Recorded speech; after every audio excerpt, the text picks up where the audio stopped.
Praise the Lord. प्रभूला धन्यवाद.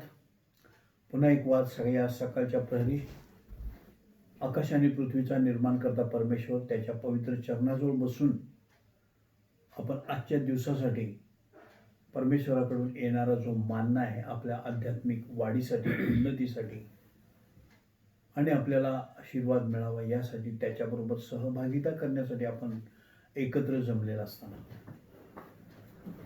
आज पुन्हा एकदा वचनावर मनन करूया आपण.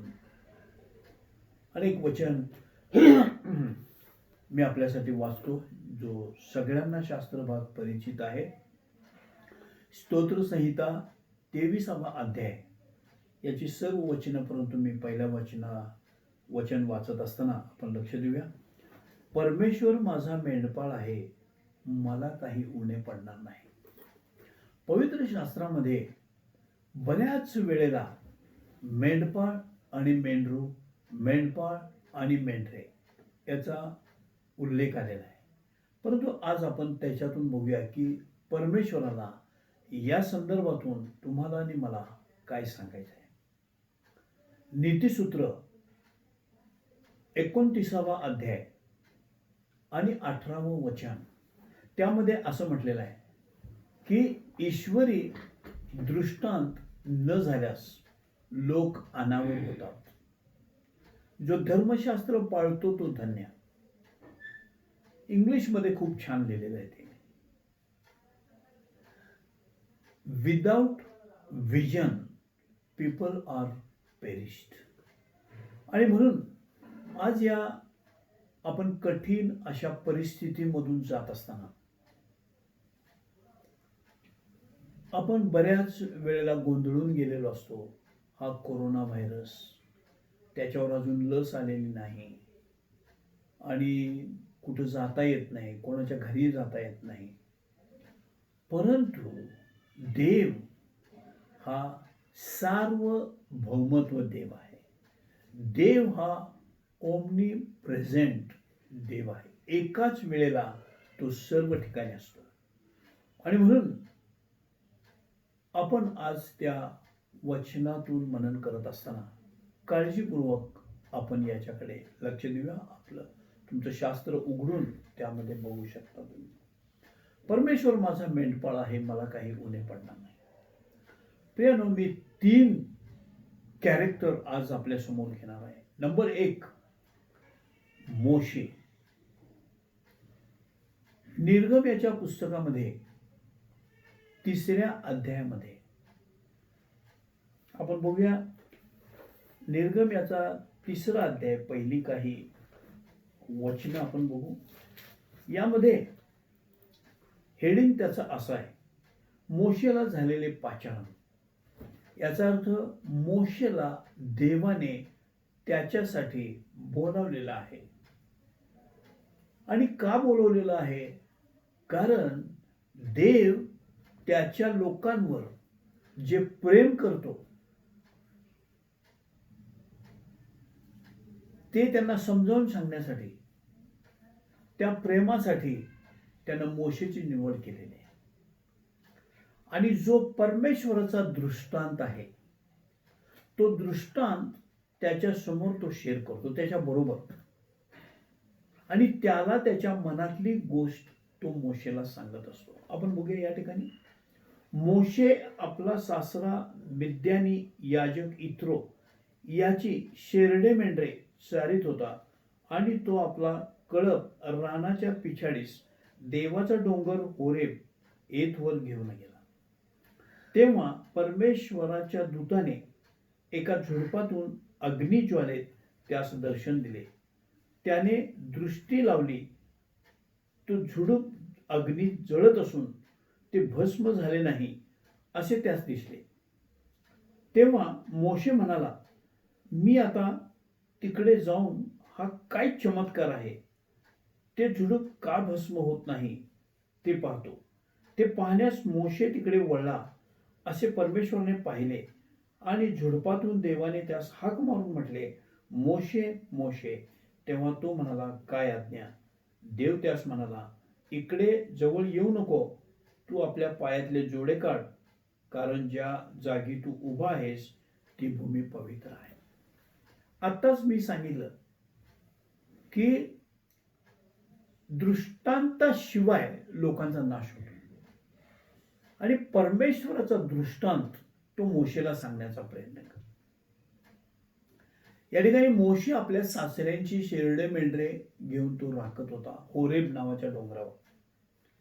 आणि त्या ठिकाणी त्यानं ते दृश्य बघितलं की एक झुडूप आहे, ते जळत आहे पण राख होत नाही. आणि म्हणून त्याला वाटलं की अरे हा काय चमत्कार आहे, म्हणून तो तिथे गेला. झुडूप जर जळत आहे तर त्याची राख होणं गरजेचं आहे आणि ते हिरवगार झुडूप आहे.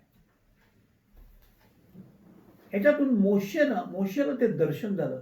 त्या अग्नीतून परमेश्वराने त्याला दर्शन दिलं. आणि मग या ठिकाणी जेव्हा परमेश्वर म्हणाला त्याला की तू जवळ येऊ नको, तू आपल्या पायातले जोडे काढ, कारण ज्या भूमीवर तू उभा आहेस ती भूमी पवित्र आहे. काय आहे वेगवेगळे त्याच्यातून अर्थ आपण काढू शकतो. मला समजलेलं, मला उमगलेला एक अर्थ असा आहे की डोंगरावर मोशे असताना जेव्हा देव त्याला म्हणाला की तू आपल्या पायातले जोडे काढ, डोंगरावर बारीक बारीक खडा असतात, दगड असतात, काटे असतात. आणि परमेश्वर जर सार्वभौमत्व आहे तर मग सगळी भूमी काय पवित्र आहे, तर मग आपण पाय कुठे ठेवायचा. परंतु ज्या ठिकाणी परमेश्वराचं सान्निध्य होतं आणि त्या ठिकाणी परमेश्वर म्हणाला की तू आपल्या पायातल्या जोडे काढ, त्याचा एक अर्थबोध असा होतो की जेव्हा तो पायातले जोडे काढतो तेव्हा त्याला कदाचित खडे टोचत असतील. आणि हा एक अनुभव परमेश्वर त्याला देत आहे. तो अग्नी आणि ते खडे टोचत असताना त्यामधून दोन अर्थ निघतात. मोशेला येणाऱ्या दिवसामध्ये या अशा सिच्युएशन मधून जावं लागणार आहे, हे त्याला समजावं. म्हणजे काय, पेन्स, वेदना. आणि मग जसं देव म्हणाला यशामध्ये, तू अग्नीतून चालशील पण अग्नी तुला भासणार नाही. अशा प्रकारे मोशेचं जीवन त्या ठिकाणी होणार होतं, हे कदाचित त्याच्यातून एक उद्भूत होतं. आता मेंढरू आणि मेंढपाळ या ठिकाणी आपण असं पण विचार करू शकत होतो की हा आपल्या सासऱ्याची मेंढरं सांभाळत होता. दावीद म्हणाला परमेश्वर माझा मेंढपाळ आहे, मला काही उणे पडणार नाही. याचा अर्थ असा की मेंढरू आणि मेंढपाळ याचं जे रिलेशनशिप आहे, याचे जे नातेसंबंध आहेत, हे जवळून त्यांना माहीत असतं. आणि म्हणून कदाचित परमेश्वराने त्याची निवड केली असेल की जर तो मेंढराची शरीरांची काळजी घेतो तर खात्रीनं माझा जो दृष्टांत आहे तो मी जर त्याला दिला तर तो पूर्णपणे करू शकतो. परमेश्वराचा दृष्टांत हा होता की तुम्ही हा सगळा अध्याय तुम्ही नंतर वाचू शकता. 3रा अध्याय वेळेअभावी मी थोडं संक्षिप्तरित्या आपल्या समोर मांडण्याचा प्रयत्न करत आहे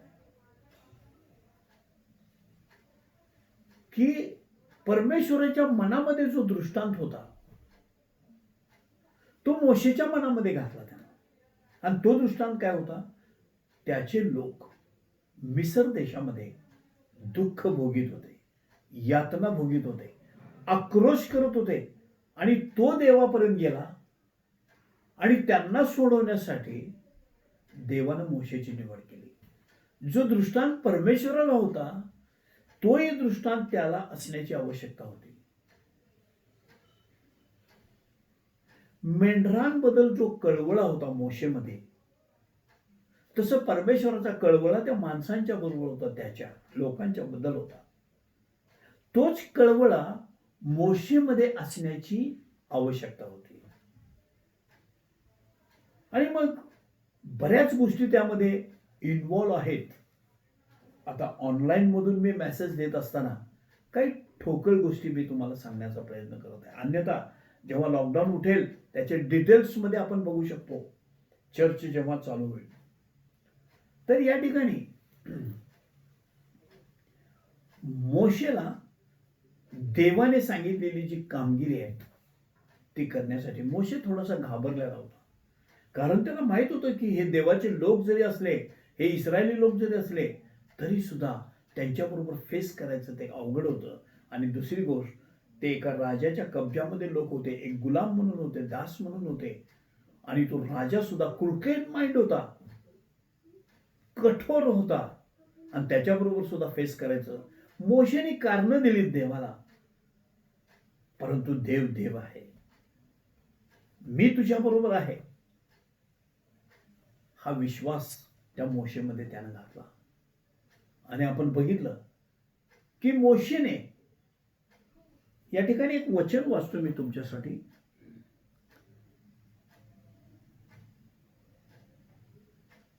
18 वचन, तुझे सांगणे ते ऐकतील, मग तू आणि इस्रायलाचे वडीलजन मिस्र देशाच्या राजाकडे जा व त्यास सांगा, इब्र्यांचा देव परमेश्वर आम्हास भेटला आहे, तर आमचा देव परमेश्वर ह्याला यज्ञ करावा म्हणून आम्हास 3 दिवसाच्या वाटेवर रानात जाऊ द्यावे. कशासाठी त्या लोकांना मी घेऊन जात आहे हे राजाला सांगायचं आहे. तर 3 दिवसाची वाट आहे देवाला यज्ञ करण्यासाठी. इंग्लिशमध्ये सॅक्रिफाईस आहे, बलिदान. आणि मग तो त्यांना सोडवून आणल्यानंतर मिस्र देशातून 3 दिवसाची वाट होती, परंतु प्रियानो 40 वर्ष लागली तिथपर्यंत पोहोचण्यासाठी. आज आपण थोडासा विचार केला तर मार्च महिन्यापासून लॉकडाऊन आहे. आपण बघतो परिस्थिती आपली काय आहे, कशा पद्धतीनं आपण जीवन व्यतीत करत आहे. आपल्याला लोकांना भेटायचं आहे, पण आपण भेटू शकत नाही. आणि प्रत्येकाच्या मनामध्ये एक वेगळ्या प्रकारचं भय आहे, टेन्शन आहे, स्ट्रेस आहे, कारण त्या आजाराच्या भीतीनं. आपण आज मला तुम्हाला सांगू द्या, जर देव आपल्या बरोबर असेल तर आपल्या विरोधी कोणीही नसणार. आणि म्हणून जेव्हा 3 दिवसाची वाट याला 40 वर्षे लागली, आपल्या अविश्वासामुळे, आपल्या कुरकुरण्यामुळं, आपल्या गैरसमजामुळं. आज इतिहास नेहमी स्वतःला वर्तमान काळामध्ये प्रकट करत असतो. परिस्थिती तीच आहे,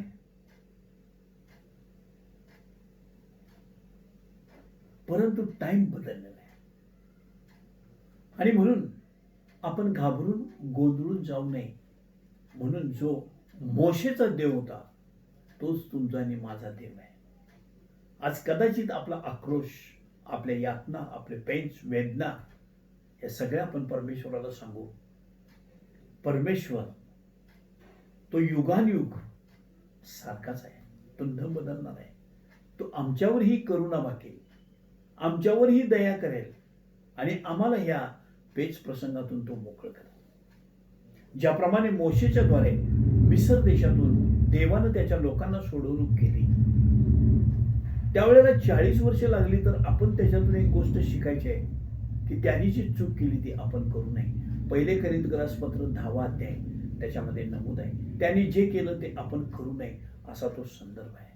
आणि ते एक दृष्टांत रूप आहे, एक छायारूप आहेत आमच्या शिक्षणासाठी.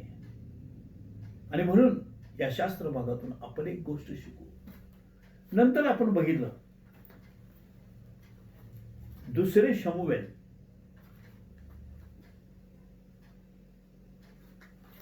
याच्या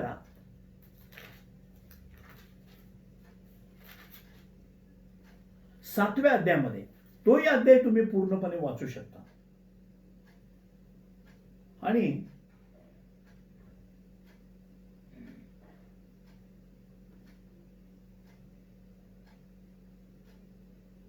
देवाने दाविदाशी करार केला की त्याच्या लोकांना सोडून आणण्यासाठी.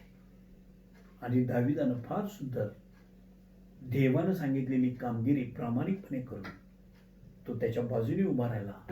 आणि तो दृष्टांत देवाचा होता, तो जो मोशेच्या मध्ये घातला, दाविदामध्ये घातला आणि त्याने तो पूर्ण केला. आज तुम्हाला आणि मला दृष्टांत असण्याची गरज आहे.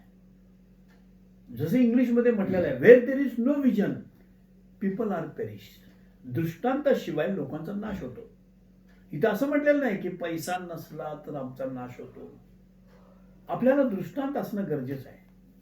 आणि मग मोशे, दावीद सुद्धा म्हणाला, परमेश्वर माझा मेंढपाळ आहे, मला काय उणे पडणार नाही. याचाच अर्थ मोशे जसं मेंढरांबरोबर तो प्रामाणिक होता, एक जिव्हाळ्याशी संबंध होता, तसा दाविदाचा सुद्धा मेंढरांबरोबर एक जिव्हाळ्याशी संबंध होता. देवाला त्या मेंढरांशी काय देणं घेणं नाही, पण मेंढरांची उपमा देऊन तो आम्हाला सांगू इच्छितो. आणि म्हणून त्याच्या प्रेमाला आपण, त्याच्या कृपेला आणि त्याच्या आशीर्वादाला कधी आपण उणे पडू नये. याच्यातून आपण या गोष्टी शिकणं गरजेचं आहे. तिसरा व्यक्ती प्रभू येशू ख्रिस्त. योहान सुवर्तमान याचा 10वा अध्याय. आणि हे 2 मेंढपाळ होते, मोशे आणि दावीद. देव मोशेबद्दल म्हणाला एका ठिकाणी की मोशे हा माझ्या सबंध घरामध्ये विश्वासू सेवक आहे. प्रेषितांची कृत्यामध्ये 13वा अध्याय आणि 23व्या वचनामध्ये दाविदाबद्दल तो म्हणाला, दावीद माझ्या अंतःकरणाजवळचा आहे.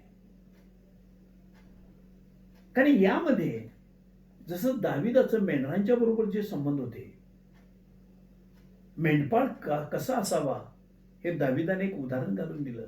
मोशेबद्दल सुद्धा जिव्हाळ्याशी संबंध त्या मेंढरांबद्दल होते आणि मेंढपाळ कसा असावा तेही त्याच्यातून आपल्याला दिसतं.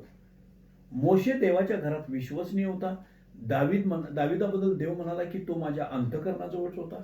परंतु आज येशू ख्रिस्ताबद्दल काय, हे 2 मेंढपाळ होते, पण याच्याही पेक्षा अधिक सरस आपल्याकडे मेंढपाळ आहे. दावीद आपल्या बापाची मेंढरं चारत होता, मोशे आपल्या सासऱ्यांची मेंढरं चारत होता. याचा अर्थ हे दोघंही जसं काही काम करत होते, जसं काही नोकरी करत होते, पण तरी सुद्धा ते मेंढरांबरोबर ते प्रामाणिक राहिले. आज देवानं तुम्हाला आणि मला निवडलेलं आहे. आपण जसं आपल्या कुटुंबामध्ये मुलांची काळजी घेतो, त्याप्रमाणे चर्चमध्ये पालक एक मेंढपाळ आहे आणि तोही मेंढरांची काळजी घेणं हे तेवढेच गरजेचं आहे. परंतु या सगळ्या मेंढपाळ एका बाजूला ठेवूया, आपण एका अशा मेंढपाळाकडे येऊया की जो मेंढरांचा महान मेंढपाळ म्हटलेला इब्री लोकासपत्र, पण 10व्या अध्यायामध्ये योहान सुवर्तमान त्याचं हेडिंग आहे उत्तम मेंढपाळ. आणि म्हणून येशू म्हणाला, मी तुम्हाला खचित खचित सांगतो, जो मेंढवाड्यात दाराने न जाता दुसरीकडून जातो तो चोर व लुटारू आहे. जेव्हा मोशेला दृष्टांत होता, जेव्हा एखाद्या माणसाला दृष्टांत असतो त्याला 2 गोष्टी करतात. त्याचं लक्ष दृष्टांताकडे असायला पाहिजे. जेव्हा दृष्टांताकडे आपण लक्ष देतो तेव्हा लोकांचा त्रास होतो. हे लोक दुसरे नाहीत, आपलेच लोक आपल्याला त्रास देतात, नंबर 1. आणि नंबर 2, सैतानाकडून त्रास होतो. मोशे त्या परिस्थितीमधून गेला, दावीद त्या परिस्थितीमधून गेला. येशू बद्दल काय, येशूलाही दृष्टांत होता. आणि या ठिकाणी येशूला उत्तम मेंढपाळ असं म्हटलेलं आहे. आणि तो म्हणतो की माझी मेंढरे माझी वाणी ऐकतात. आज आपण स्वतःचं परीक्षण करू की आपला मेंढपाळ कोण आहे. आणि जर येशू असेल तर त्याची वाणी ऐकणं फार गरजेचं आहे. स्वतः खुद्द येशू म्हणाला, माझी मेंढरे माझी वाणी ऐकतात. ते दुसऱ्यांच्या मागे जात नाहीत, ते माझ्या मागे येतात. तो नावानं आपल्याला ओळखतो. जसं देव सार्वभौमत्व आहे, तसं देव सर्व ज्ञान देखील आहे. आणि म्हणून या ठिकाणी असं म्हटलेलं आहे, उत्तम मेंढपाळ आपल्या मेंढरांसाठी स्वतःचा प्राण देतो. तेच येशूने केलं. ही सगळ्यात मोठी गुड न्यूज आहे. रोमकराच्या पत्रामध्ये 5व्या अध्यायामध्ये सांगितलेलं आहे की आम्ही पापी असतानाच येशू ख्रिस्त आमच्या पापासाठी तो मरण पावला. आम्ही चांगले असताना नाही मरण पावला. ही जाण आपल्याला असणं फार गरजेचं आहे. आणि मग येशू ख्रिस्ताला एक दृष्टांत होता. ज्याप्रमाणे देवाचा दृष्टांत मोशेने फॉलो केला, देवाचा दृष्टांत दाविदाने फॉलो केला, देवाचा दृष्टांत येशूने फॉलो केला. काय होता येशूचा दृष्टांत बघूया. इब्री लोकासपत्र याचा 12वा अध्याय आणि त्याचा दृष्टांत काय होता बघूया. सेम जो मोशेला दृष्टांत होता, जो दाविदाला होता, जो देवाने त्यांच्या मनामध्ये घातलेला होता, तोच दृष्टांत आध्यात्मिक दृष्टिकोनातून येशूचा होता. 2ऱ्या वचनामध्ये आपण आपल्या विश्वासाचा उत्पादक व पूर्ण करणारा येशू याच्याकडे पाहत असावे, जो आनंद त्याच्या पुढे होता त्याकरिता त्याने लज्जा तुच्छ मानून वधस्तंभ सहन केला आणि तो देवाच्या राजासनाच्या उजवीकडे बसला आहे. या ठिकाणी येशूचा जो दृष्टांत होता त्याने बघितलं दृष्टांत. अनेक लोक नरकामध्ये जात आहेत, अनेक लोक यातनेमध्ये जात आहेत, परंतु येशू म्हणाला जो आनंद त्याच्या पुढे होता तो दृष्टांत होता. त्याकरता त्यानं लज्जा तुच्छ मानून वधस्तंभ सहन केला. याचा अर्थ त्याचं सर्व मानवजातीवर प्रेम होतं आणि त्या प्रेमासाठी त्यानं स्वतःची लज्जा तुच्छ मानून वधस्तंभ सहन केला. वधस्तंभावर त्याच्या अंगावर कापड नव्हतं, त्याला वधस्तंभावर खिळून मारलं. कोणासाठी?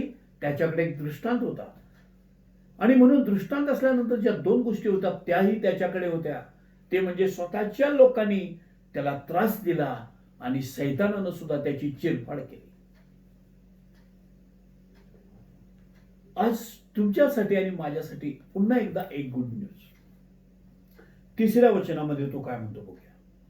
तुमची मने खचून तुम्ही थकून जाऊ नये म्हणून ज्याने आपणा विरुद्ध पातक्याने केलेला इतका विरोध सहन केला त्याच्याविषयी विचार करा. आज आम्ही बऱ्याच ठिकाणी एक ॲज अ चर्च म्हणून आम्ही लोकांना वेगवेगळ्या प्रकारे हेल्प करतो. त्यांच्या कठीण परिस्थितीमध्ये, या लॉकडाऊनमध्ये आपण वेगवेगळ्या प्रकारे लोकांना आपण भोजन दिलं, वेगवेगळ्या प्रकारे आपण धान्याचा पुरवठा केला. परंतु माझी एक विनंती आहे, आपण सुवार्ता किती जणांना सांगितली की त्याच्याविषयी विचार कर असं म्हटलेलं आहे या ठिकाणी. ज्याने आपणा विरोध सहन केला त्याच्याविषयी जर आपण विचार करायचं तर येशूनं तुम्हाला आणि मला एक दृष्टांत दिलेला आहे. आणि तो दृष्टांत जर आम्ही पूर्ण करत नाही तर आमचा धिक्कार असो. पौल म्हणाला सुवार्थ सांगणं हे माझं काम नाही, ही माझी नोकरी नाही, ही माझी जबाबदारी नाही, तर हा माझा हक्क आहे. जर मी सुवार्थ सांगत नसू तर माझा धिक्कार असो असं तो म्हणाला. हा त्याचा दृष्टांत होता. आज येशू ख्रिस्तानं तुम्हाला आणि मला एक दृष्टांत दिलेला आहे. मत्ती सुवर्तमान 28वा अध्याय 18 ते 20 वचनामध्ये जा आणि सृष्टीला सुवार्तेची घोषणा कर. आपण किती करतो? आपण कारण सांगतो नाही आता आम्ही बाहेर जाऊ शकत नाही, हे आहे ते आहे. पण दुकानात जाऊ शकता तुम्ही, भाजी आणायला जाऊ शकतो आपण. संधी साधून आपण घेणं गरजेचं आहे या गोष्टीचा. आणि देवानं जो दृष्टांत दिलेला आहे मोशेनं पूर्ण केला, दाविदानं पूर्ण केला, येशूनं पूर्ण केला. तुमच्या आमच्याबद्दल काय? येशू म्हणाला 20व्या वचनामध्ये मत्ती सुवर्तमान 28वा अध्याय युगाच्या समाप्तीपर्यंत मी तुमच्या बरोबर आहे. याचा अर्थ काय? येशू प्रत्येक सुखादुखामध्ये आपल्या बरोबर आहे. तो आम्हाला सोडणार नाही, तो आम्हाला टाकणार नाही. आणि म्हणून जर आम्ही त्या दृष्टांताकडे जर लक्ष दिलं नाही, तर मी तुम्हाला खात्रीनं सांगतो, आमचा नाश ठरलेला आहे. कारण त्यांना आम्हाला दिलेला तो दृष्टांत आहे आणि आम्ही तो पूर्ण करणं गरजेचं आहे. हे संपवत असताना मला काही गोष्टी सांगू द्या. चर्चेस बंद आहेत. काय लोकांची धारणा अशी असेल, बरं झालं चर्चेस बंद आहेत, आता काय दानात पण द्यायला लागत नाही, दशांश द्यायला लागत नाही, कोणाला काय द्यावंच लागत नाही. ही गफलत करून घेऊ नये आपण. ही टेस्ट आहे आपली. चर्च लॉकडाऊन आहे, बायबलचं वचन लॉकडाऊन नाही आहे. आणि वचनामध्ये सांगितलंय की त्याच्या दृष्टांताला आपण जर हातभार लावायचा असेल, तर प्रत्येक मंडळीच्या भाऊ बहिणींना, सभासदांना मी येशूच्या नावामध्ये नम्रतेने विनंती करतो की प्रियानो, तुमचा दशमांश आणि दानार्पण हे तुम्ही स्वतःच्या इच्छेने देत चला. कारण तो एक दृष्टांत देवानं दिलेला पूर्ण करण्याचा एक भाग आहे. कदाचित ही विनंती नसून मी अधिकारवाणीनं तुम्हाला सांगण्याचा प्रयत्न करतो, आणि ते आपण करणं गरजेचं आहे. देतात काही लोक, मी नाही म्हणत नाही, परंतु ज्याप्रमाणे चर्चेसमध्ये येऊन दोन प्रकारचे लोक होते, शास्त्री आणि पुरुष होते. पोत्यानं असं लोकांनी पाहावं म्हणून देत होते. काही लोक गुप्तदान देत होते. आज प्रियानो, तुम्ही जे देणार आहे ते फक्त देव बघणार आहे, चर्चमध्ये नाही. आणि तुम्ही ते देत चला आणि देवाच्या दृष्टांताला आपण हातभार लावू. परमेश्वर तुम्हाला खात्रीने आशीर्वाद केल्याशिवाय राहणार नाही. परमेश्वर तुम्हाला आशीर्वादित करू. आपण प्रार्थना करूया. देव बापा, आभार मानतो प्रभू येशूच्या नावामध्ये. आज छोट्याशा या समयामध्ये तू आमच्याशी बोललास तुझ्या वचनाद्वारे, म्हणून आम्ही तुझा आभार मानतो. आणि आमच्या प्रत्येक वैयक्तिक तुझे जे लोक आहेत त्यांची तू काळजी घे, आणि तू घेत आहेस. परंतु प्रभू, आम्ही तुझी काळजी घ्यावी, तुझ्या मंडळीची काळजी घ्यावी, आणि तू दिलेला दृष्टांत आम्ही त्याची जपणूक करून आम्ही जिव्हाळ्यानं त्या दृष्टांताकडे पूर्ण करण्यासाठी आम्ही स्वतःला समर्पण करावं, असं तू दयेने कृपेने कर. या वचनासाठी मी तुझं विशेष आभार मानतो. मंडळीला आशीर्वादित कर. जे लोक आज ऐकत आहेत त्या सर्वांना आशीर्वादित कर. अशी प्रार्थना ऐकलीस, आभार मानतो. सर्व गौरव तुला देऊन ही प्रार्थना आमचा तारणारा प्रभू येशू ख्रिस्त त्याच्या पवित्र नावात केली म्हणून ऐकू. आमेन. हे आमच्या स्वर्गातील बापा, तुझे नाम पवित्र मानले जाओ. तुझे राज्य जसे स्वर्गात तसे पृथ्वीवर तुझ्या इच्छेप्रमाणे हो. आमची रोजची भाकर आज आम्हास दे, आणि आम्ही जशी आमच्या ऋणासून सोडले तशी तू आमची ऋणे आज आम्हास सोड. आणि आम्हास परीक्षेत आणू नकोस, तर आम्हास वाईटापासून सोडवे. कारण की राज्य, सामर्थ्य आणि गौरव ही सर्व काळ तुझीच आहेत. आमेन. प्रभू येशू ख्रिस्ताची कृपा, देव बापाची प्रीती आणि पवित्र आत्म्याची गोड सहभागिता जयसिंगपूर मंडळी, पलूस मंडळी या सर्वांवर, आणि जे तुझे सर्व प्रियजन ऐकणारे आहेत त्या सर्वांवर आता आणि सदा सर्वदा असो. आमेन. आमेन.